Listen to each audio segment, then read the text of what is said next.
How you doing? I'm Kevin O'Hara for alcoholmastery.com. Today I want to talk about why I will never be completely alcohol free, and neither will you.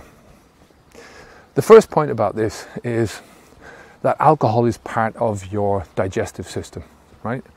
When you eat food, as part of the breaking down process, there's a bit of alcohol produced, right? So you're always going to have a small little bit of alcohol in your system at any stage, right? And you know, there's nothing really you can do about that, right? You know, because I don't know what foods produce more alcohol than other foods, but you know, it depends on how long the food stays in your system, and you know, but just understand that it's part of just the natural everyday digestive processes, and everyone gets it.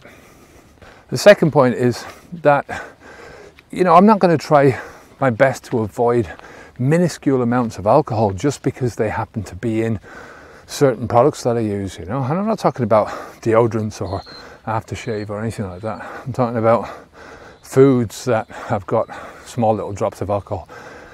You know, I've heard people saying, well, you know, you can't drink alcohol-free beer because it's not really alcohol-free. There's a tiny amount of alcohol, so what, 0.1% alcohol in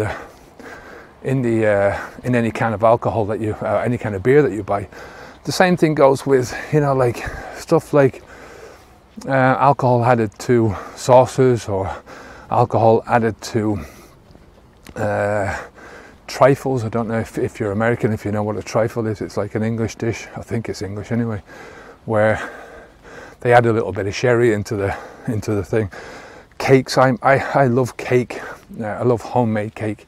You know, my sister makes these delicious Christmas cakes, and sometimes she puts a bit of alcohol into them, brandy I think it is, or something like that. And Christmas pudding is another one. This is an English thing. It's like a very stodgy dish, and I don't really eat it that much. And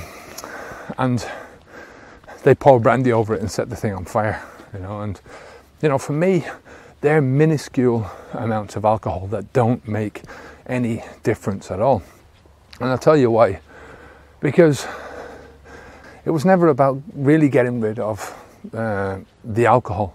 It was about the behavior, the mindset, the ways of thinking about alcohol, you know, the getting drunk and allowing alcohol to lead my life, you know, being led around by alcohol.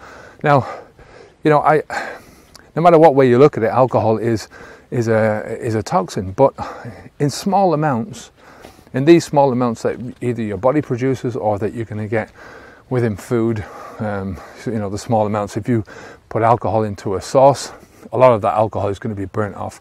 But even if it's not, you know, by the time you get a small drop of that sauce over your dinner, you know, you're talking about small, minuscule quantities, and your body can readily handle that, you know. And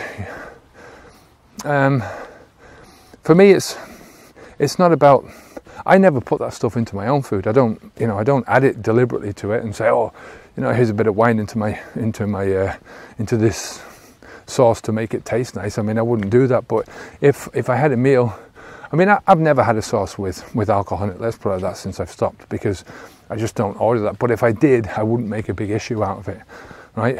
If somebody said to me, look, there's one of the first times I ever had this thing where there's a drink called a caraquillo over here, and it's a small coffee with a brandy in it.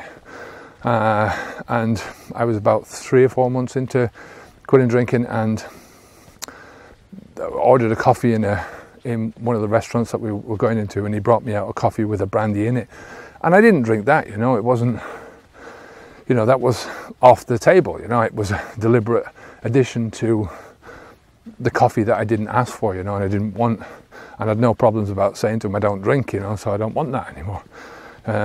But you know, taking it, I think it takes it a bit too far when you're sort of going, well, yeah, I mean, I'm not going to eat this because it's got a tiny little minuscule amount of alcohol into it. That's my opinion, and for what it's worth, you know, you might think differently about yourself, but you know, just understand that you can never get away from these small amounts of alcohol. Even if you refuse to eat anything with alcohol or drink anything with the smallest amounts of alcohol in it, you're still going to have alcohol in your body as a part of the digestive process. So, you know, that's what your body is set up to do. That's how your body can metabolize the alcohol, because it's a part of the process, you know, and it's evolved to do that. So I just thought I'd do a quick video on that.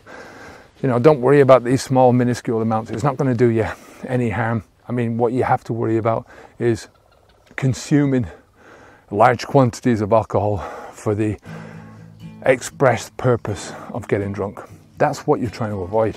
Nothing else, you know. And I'm not talking about moderation or drinking only one glass of wine or drinking a small amount of sherry. Why would you do that? You know, there's just no point in it. So yeah, I'll leave it there. I'm Kevin O'Hara for alcoholmastery.com. If you want to sign up to the Alcohol Mastery newsletter, I'll send you out the Alcohol Mastery pack.